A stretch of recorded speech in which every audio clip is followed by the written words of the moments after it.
Assalamualaikum warahmatullahi wabarakatuh. Selamat pagi kepada teman-teman dan juga Bapak Jonathan selaku pengampu mata kuliah statistika. Kami dari kelompok 8 ingin mempresentasikan hasil diskusi kami mengenai simple random sampling. Sebelum mulai presentasi, izinkan saya untuk memperkenalkan anggota kelompok. Ada Amalia Novianti, Muhammad Arifatur Rahman, dan Pradita Kurnia Silmi. Yang pertama ada definisi simple random sampling. Menurut Subaktiasa 2024, simple random sampling adalah metode pemilihan sampel di mana setiap individu memiliki peluang yang sama untuk terpilih. Teknik ini sederhana, objektif, dan bebas bias dengan cara memberi nomor pada anggota populasi lalu memilihnya secara acak. Metode ini efektif bila populasi homogen, namun kurang efisien untuk populasi yang sangat besar dan tersebar luas karena membutuhkan daftar populasi lengkap serta biaya dan waktu yang lebih besar. Sedangkan menurut Saifullah 2004, simple random sampling atau sampel acak sederhana merupakan teknik memilih sampel dari populasi dengan cara acak tanpa memperhatikan tingkatan atau strata dalam populasi. Metode ini digunakan ketika populasi dianggap homogen atau memiliki karakteristik yang sejenis. Jadi dapat disimpulkan teknik simple random sampling adalah teknik pengambilan sampel secara acak di mana setiap individu dalam populasi memiliki peluang yang sama untuk terpilih. Metode ini sederhana, objektif, dan cocok digunakan jika populasi bersifat homogen, meskipun menjadi kurang efisien bila populasi sangat besar atau tersebar luas karena membutuhkan daftar populasi yang lengkap serta lebih banyak biaya dan waktu. Selanjutnya ada syarat-syarat simple random sampling. Yang pertama, tersedianya kerangka sampel yang lengkap dan akurat. Kerangka sampel adalah daftar semua unit atau elemen yang membentuk populasi penelitian. Untuk melakukan simple random sampling, peneliti harus memiliki daftar lengkap dari seluruh anggota populasi yang dijadikan sampel. Hal ini memungkinkan adanya proses pembelian secara acak dari daftar tersebut.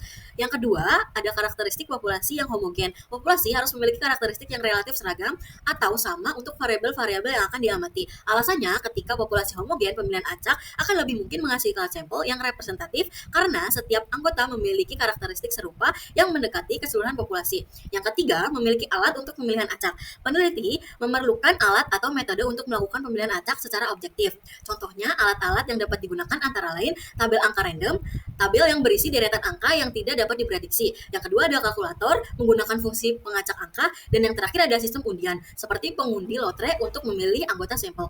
Selanjutnya, saya akan menjelaskan tentang metode simple random sampling menurut Anariani tahun 2019. Metode simple random sampling ini dibagi dua, yaitu yang pertama, ada metode undian. Metode undian memiliki proses yang pertama, memberi kode nomor urut pada semua elemen populasi pada lembar kertas-kertas kecil. Lalu yang kedua, ada menggulung lembar kertas-kertas tersebut, memasukkan dalam kotak, mengocok dengan rata, mengambilnya satu persatu. Lalu yang terakhir ada hasil undian merupakan sampel yang dipilih. Metode ini cocok untuk populasi yang kecil. Lalu yang kedua, ada metode table random. Metode ini merupakan berupa tabel yang dibentuk dari bilangan biasa yang diperoleh secara berturut-turut dengan sebuah proses random serta disusun ke dalam suatu tabel. Metode time random ini memiliki proses yang pertama, memberi nomor urut pada semua elemen populasi. Yang kedua, secara acak memilih salah satu tabel di bilangan random, memilih baris dan kolom. Lalu yang ketiga, nomor-nomor yang terpilih dari tabel merupakan nomor-nomor sampel. Selanjutnya, saya akan menjelaskan tentang metode simple random sampling menurut Anariani tahun 2019. Metode simple random sampling ini dibagi dua, yaitu yang pertama, ada metode undian. Metode undian memiliki proses yang pertama, memberi kode nomor urut pada semua elemen populasi pada lembar kertas-kertas kecil.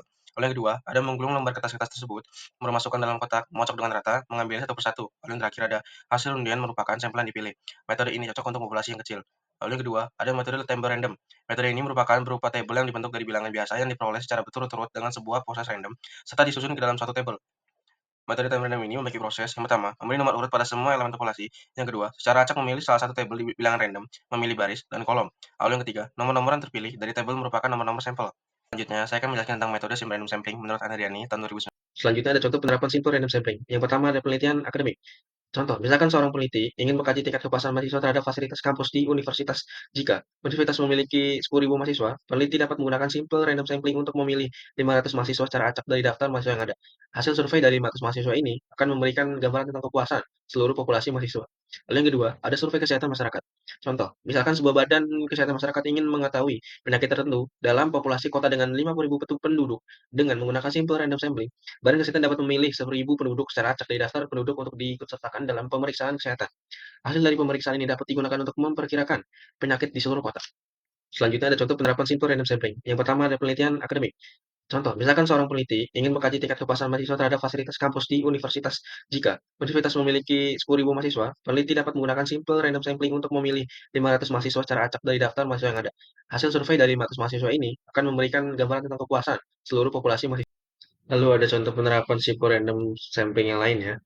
Yang pertama, ada penelitian biomedis. Terdapat 150.000 hamil sebagai populasi penelitian, dan peneliti mengambil 75 sampel dengan metode simple random sampling. Setiap ibu hamil diberi nomor urut, lalu dipilih secara acak menggunakan undian atau aplikasi random number generator. Dengan cara ini, semua anggota populasi memiliki peluang yang sama sehingga sampel bersifat adil dan representatif. Lalu yang kedua, ada survei kepuasan pembeli. Toserba di kota A biasanya dikunjungi di 200 orang per hari, namun 2 bulan terakhir ini turun jadi 120 orang per hari atau turun 40%. Pemilik mewawancarai 30 pelanggan untuk mencari tahu penyebab, seperti kelengkapan produk, harga, layanan, atau tata letak toko. Selanjutnya itu ada kelebihan simple random sampling. Yang pertama itu mudah diimplementasikan, metode ini relatif sederhana dan tidak memerlukan pengetahuan teori khusus atau informasi tambahan selain daftar populasi. Menjadikannya mudah dilakukan, terutama untuk populasi yang tidak terlalu besar. Yang kedua itu meminimalkan bias, karena pemilihan sampel bersifat acak, dan setiap anggota populasi memiliki peluang yang sama untuk dipilih, risiko bias seleksi dalam penelitian dapat diminimalkan. Dan yang terakhir itu mempercepat potensi simpel representatif. Dengan pilihan yang acak, sampel yang dihasilkan cenderung mencerminkan karakteristik populasi secara keseluruhan, sehingga meningkatkan validitas hasil penelitian. Oke, selain kelebihan, pastinya juga ada kekurangan. Kekurangan dari teknik simple random sampling ini yang pertama membutuhkan daftar lengkap populasi. Agar metode ini bisa bekerja, dibutuhkan daftar lengkap semua anggota populasi yang terkadang sulit diperoleh atau diakses. Yang kedua itu mahal dan memakan waktu. Jika populasi sangat besar atau tersebar secara geografis, pengumpulan daftar lengkap dan pengambilan sampel bisa menjadi sangat mahal, memakan waktu dan membutuhkan banyak tenaga. Dan yang terakhir itu tidak selalu praktis. Untuk populasi yang sangat besar, metode ini mungkin tidak praktis karena banyaknya elemen yang harus diidentifikasi dan dihubungi. Selanjutnya itu ada beberapa contoh jurnal yang menggunakan teknik simple random sampling. Yang pertama itu jurnal berjudul Analisis Pengaruh Penerapan Keselamatan dan Kesehatan Kerja terhadap Kinerja Pekerja Konstruksi menggunakan metode random sampling, yang diteliti oleh Maulidi Oktaviani Bustamin, Nurul Janah Asid, dan Muhammad Raditya Al-Nuratama. Yang pertama itu populasinya merupakan seluruh pekerja dan staf konstruksi PT PNP Surabaya. Sampel itu 60 responden dengan metode random sampling, dan karakteristik respondennya sendiri itu penggolongan berdasarkan usia, pendidikan terakhir, dan masa kerja. Untuk variabelnya di sini itu ada dua variabel, yaitu variabel bebas dan variabel terikat. Variabel bebasnya itu keselamatan kerja dan kesehatan kerja, dan variabel terikatnya itu kinerja pekerja. Analisis datanya sendiri, setelah data terkumpul dilakukan uji validitas dan reliabilitas untuk memastikan kuesioner sahih. Kemudian data dianalisis menggunakan regresi linear berganda di SPSS untuk melihat pengaruh penerapan ketiga terhadap kinerja pekerja. Oke, untuk contoh jurnal yang kedua ini berjudul Analisis Faktor-Faktor yang Mempengaruhi Keterlambatan Proyek Konstruksi Pembangunan Gedung di Kota Lamongan, yang diteliti oleh Ariful Bakhtiar, Agus Haryono, dan M. Hamzah Hashim. Populasinya yaitu pihak-pihak yang terlibat langsung dalam pembangunan proyek, pemilik pekerjaan dari Dinas Pekerjaan Umum Lamongan, dan kontraktor pelaksana dari perusahaan jasa konstruksi anggota Gapensi. Sampel itu sebanyak 29 orang, dan variabel penelitian data dikumpulkan melalui kuesioner berbasis skala Likert dengan 6 aspek: variabel penyebab keterlambatan atau variabel independen, yaitu perencanaan dan penjadwalan, lengkap dokumen pekerja, organisasi koordinasi dan komunikasi, kesiapan sumber daya, sistem inspeksi, kontrol evaluasi, dan juga force major. Dan ada pun variabel dependennya yaitu keterlambatan proyek. Analisis datanya sendiri setelah sampel acak diperoleh dilakukan uji validitas dengan korelasi produk momen, uji reliabilitas dengan Cronbroch alpha, dan PET analisis untuk melihat pengaruh langsung dan tidak langsung setiap faktor terhadap keterlambatan proyek. Oke, untuk contoh yang terakhir itu berjudul Perbandingan Nilai Kuat Tekan Beton berdasarkan beberapa metode persyaratan penerimaan beton di Indonesia, yang diteliti oleh Abdullah dan Hermiati.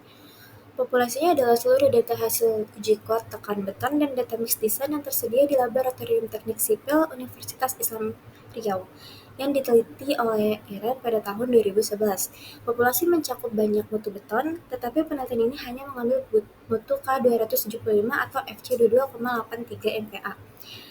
Kemudian sampelnya itu peneliti mengambil 80 data hasil uji kuat tekan beton secara acak sederhana. Prinsipnya setiap benda uji yang berbentuk kubus memiliki peluang yang sama untuk dipilih. Tidak ada pembedaan strata, dipilih secara acak karena tidak dianggap homogen. Hasil pemilihan sampel kemudian dibagi ke dalam 4 kelompok, yaitu data 1 sampai data 4, yang dimana masing-masing data itu 20 benda uji.